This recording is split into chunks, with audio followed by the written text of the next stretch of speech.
শুভ সকাল সকলকে। আজ বৃহস্পতিবার, সকাল এখন প্রায় 7:30 মতো বাজে। আজকে ওয়ার্কিং ডে হলেও অফিসে আজকে নিয়েছি ছুটি, কারণ আজকে 7ই নভেম্বর, মেয়ের জন্মদিন।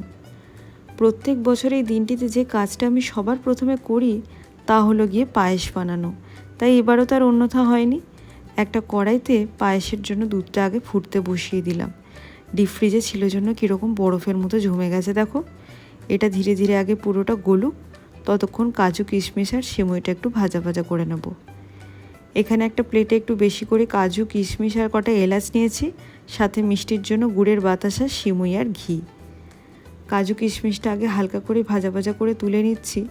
এবার সিমইটা একটু ঘিতে সাঁতলে নেব। এবারে সিমইটা রোস্টেডই কিনেছিলাম, তাও একটু ঘিতে সাঁতলে নেওয়া, যাতে একটু ঘিয়ের গন্ধটা ঢুকে যায়। এদিকে দুধের বরফটাও পুরো গলে গেছে, তাই কটা তেজপাতা এদিকে দিয়ে দিলাম, ফ্লেভারটা যাতে একেবারে মিশে যায়। দেখতে দেখতে 3টে বছর যে কোথা দিয়ে কেটে গেল সত্যি বোঝাই গেল না। তবে বলা হয় এই সময়টা প্রত্যেকটা বাচ্চার জীবনের খুব গুরুত্বপূর্ণ একটা ফেজ। এই সময় সে তার বাবা মা, তার পারিপার্শ্বিক পরিবেশটাকে যেমনভাবে দেখে সেইগুলোই আয়ত্ত করে।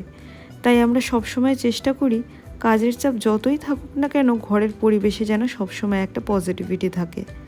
ওর সাথে একটু খেলা করা, ওর মতো করে কিছুক্ষণ গল্প করা, এসব নানানভাবে চেষ্টা করা হয় ওকে একটু হাসি খুশি রাখার। গল্প করতে করতে সিমইটা অনেকটাই ফুটে গেছে।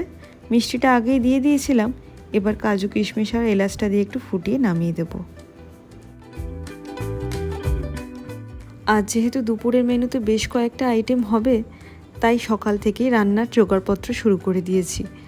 গত বছর তো মেয়ের জন্মদিন বড়সড় করে রাতে পালন করেছিলাম, আত্মীয় স্বজন বন্ধু বান্ধব সবাই এসেছিল তাতে। তবে এবার আর সেভাবে করছি না, ঘরোয়াভাবে দুপুরেই এই ফ্ল্যাটেই অল্প কিছু পরিবারের মানুষজনদের নিয়ে ছোট করে একটা অনুষ্ঠান করছি।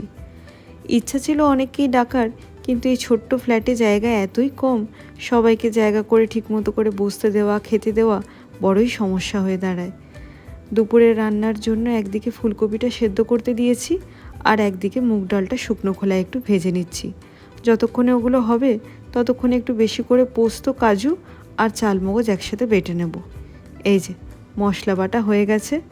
গতকাল রাত্রে একটু বেশি করে আদা আর রসুনের পেস্টও করে রেখেছি, এগুলো আজকে রান্নার কাজে লেগে যাবে। আজ যেহেতু অনেকটা পরিমাণে রান্নাবান্না হবে, তাই বেশিরভাগ সবজিপাতি গতকাল রাত্রেবেলা কেটে রেখে দিয়েছিলাম। তরকারির জন্য ফুলকপি, 5 রকমের ভাজার সবজি, শুধু ব্রেকফাস্টের আলুটা আজকে সকালে কেটে নিয়েছি। এটা দিয়ে ঝটপট এখন একটা তরকারি বানিয়ে নেব। আর ওদিকে সৌরজিৎ সকালে গিয়ে মাটনটাও নিয়ে চলে এসেছে। এদিকে জোগাড় মোটামুটি হয়ে গেলে মাটনটা ধুয়ে একবারে ম্যারিনেট করে রেখে দেবো। আজ সকাল থেকে উঠে সব জোগাড় করছি তো ঠিকই, তবে যাকে ঘিরে আজ এত আয়োজন সে আজকে সকাল সকাল গেছে স্কুলে। কিন্তু স্কুলে আজকে সে খালি হাতে যায়নি, সমস্ত ফ্রেন্ডসদের জন্য রিটার্ন গিফটও নিয়ে গেছে। ছোটোবেলায় আমরা যেরকম জন্মদিনে বন্ধুদের জন্য চকলেট, পেন বা পেন্সিল ইত্যাদি নিয়ে যেতাম, অনেকটা সেরকমই। গত বছর নতুন নতুন স্কুলে ভর্তি হয়েছিল, তবে তখন অতটা টান ছিল না স্কুলের প্রতি, গেলেই খালি কান্নাকাটি করতো। তবে এখন দেখি অনেকটা পরিবর্তন এসেছে। তরকারিটা এদিকে হচ্ছে। সকালে অনেকটা খাটাখাটনি করতে দেখে আজকে সৌরজিৎ বলল মাটনটা বরং আমিই ধুয়ে দিই। তা ভাবলাম ভালোই হলো, যেইটুকু সময় বাঁচালাম সেইটুকু সময় 2-1টা কাজ করে নেব। মাটনটা ততক্ষণে ধোয়া হয়ে গেলে ম্যারিনেট করে রেখে দেবো।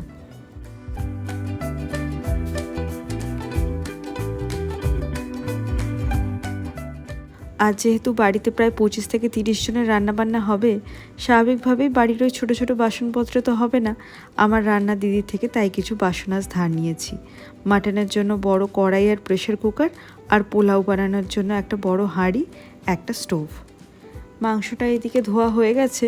একটু বেশি করে এবার টক দই, আদা বাটা, নুন, লঙ্কা গুঁড়ো, জিরে গুঁড়ো, ধনে গুঁড়ো, অল্প একটু গোলমরিচ গুঁড়ো, গরম মশলা গুঁড়ো আর সর্ষের তেল দিয়ে ভালো করে ম্যারিনেট করে এবার রেখে দেবো ঘন্টাখানেকের জন্য। সেই সকাল থেকে উঠে সমস্ত কাজকর্ম করছি, অনেকটা কাজ এগিয়েও গেছে ঠিকই, তবে কাজ করতে করতে কোথা দিয়ে যে সময় চলে গেল বোঝাই গেল না। মেয়ের ছুটির টাইম হয়ে গেছে জন্য সৌরজিৎ চলে গেছে ওকে আনতে। আমি তাই ঝটপট হাত চালিয়ে কাজগুলো একটু এগিয়ে নিচ্ছি। একবার বাড়িতে এসে গেলে যদি দেখে মা রান্নাঘরে, আর রক্ষে নেই।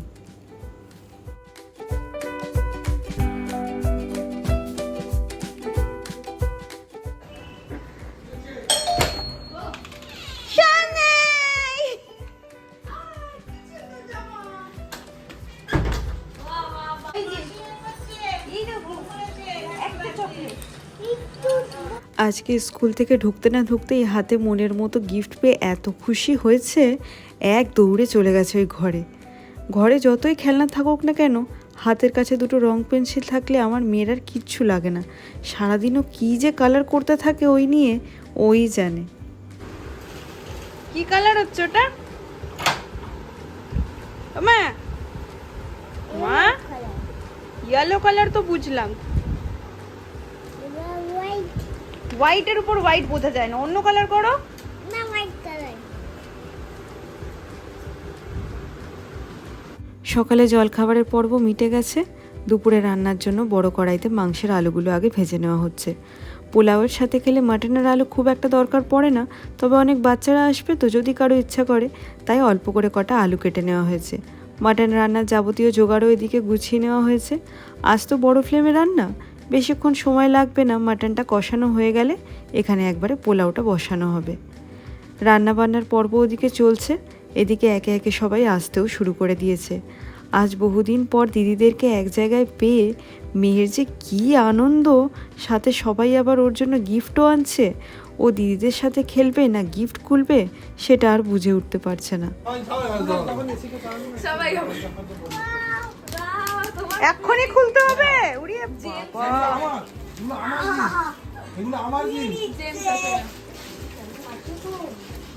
এগুলো আমার গিফট, আমার কাছে সবাই বল আমার হ্যাপি বার্থডে।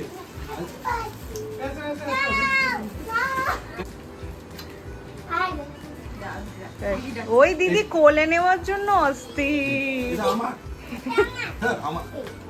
আমার বার্থডে তো, আমার বার্থডে আজ আমি কেক কাটবো। দুই জেঠু, জেম্মা, দুই দিদি আর সেজো ঠাম্মি তো এসে গেছে, বাকিরাও প্রায় পৌঁছানোর মুখে। রান্নাবান্না এদিকে এগিয়ে গেছে অনেকটাই। মাংস কষানো কমপ্লিট, এখন পোলাওটা হচ্ছে।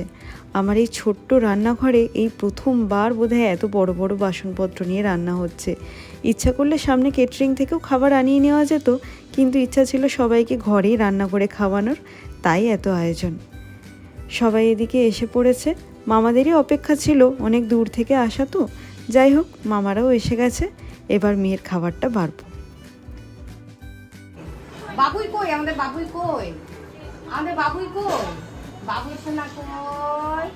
এইটা বাবুই সোনা। চলে এসেছি রান্নাঘরে। থালায় খাবারটা বাড়ার আগে ভাবলাম তোমাদের একটু মেনুটা দেখিয়ে নিই। মেনুতে আজকে আছে 5 রকমের ভাজা, ফুলকপির রোস্ট, সবজি দিয়ে মুগের ডাল, আলু দিয়ে মাটনের ঝোল আর পোলাও। পাশে হাঁড়িতে আছে ভাত। প্রত্যেক বছরের ন্যায় এবছরও মেয়ের কাঁসার থালা, বাটি, গ্লাস আগে থেকেই বের করে ধুয়ে রেখেছিলাম। একে একে এবার সব পদ সুন্দর করে সাজিয়ে দেব, আর উপর বাটিতে দেব পায়েসটা।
পোস্ট অফিসে জমা দিয়ে দিল। জানি আমার হাতে দেয়নি, দেখো তোমার হাতে দেয়নি, পোস্ট অফিসে। মেয়ের সাথে বাচ্চাদেরও প্রথম ব্যাচে খেতে বসিয়ে দিয়েছি। আর সামনাসামনি যারা আমরা বড়রা রয়েছি, মেয়েকে একটু করে আশীর্বাদ করে একগাল করে খাইয়ে দিচ্ছি। তারপর বাকিটুকু যা পারবে ও আজকে নিজেই খাবে।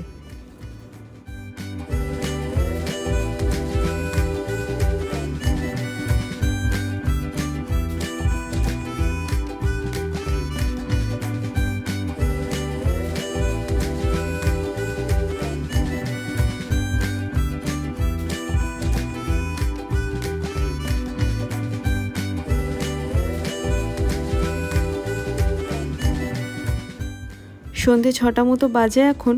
গতকাল সামনে একটা দোকানে গিয়ে খুব সুন্দর একটা কেক অর্ডার দিয়ে এসেছিলাম ক্যাটালগ দেখে। সৌরজিৎ গিয়ে সেটা নিয়েও চলে এসেছে। এখন তাই খুলে দেখা হচ্ছে সব ঠিকঠাক মতো দিয়েছে কিনা। বাহ, কি সুন্দর কেকটা লাগছে দেখো। ওদিকে কেকের আনবক্সিং তো হয়ে গেছে, আর এখানে চলছে এখন অল্প স্বল্প কিছু ডেকোরেশনের কাজ। বিশেষ কিছু আয়োজন করিনি, ওই একটা হ্যাপি বার্থডে ব্যানার অনলাইনে আনিয়ে রেখেছিলাম, সেটাই শুধু এখন টাঙানো হচ্ছে।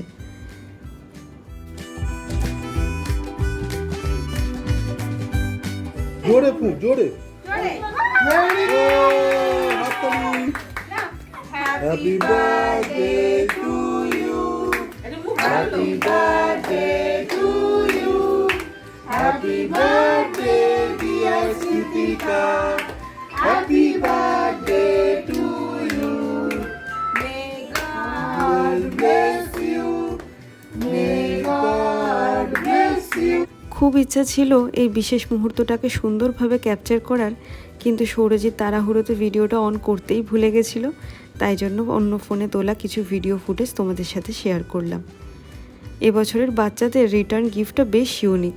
যেহেতু সবাই প্রায় 10-11 বছরের, তাই চকলেট পেন এসব না কিনে কেনা হয়েছে ছোট্ট ছোট্ট কিছু ইনডোর প্ল্যান্ট। আজকে সবার সাথে সারাটা দিন হাসি মজার মধ্যে দিয়ে কোথা দিয়ে যে কেটে গেল বোঝাই গেল না। চলো, অনুষ্ঠান প্রায় শেষের পথে। একে একে সবাই এবার রওনা দিচ্ছে বাড়ির উদ্দেশ্যে। সারাদিনে ঘরে এত লণ্ডভণ্ড হয়েছে, একটু গোছগাছ করে এবার আমরাও একটু রেস্ট নেব।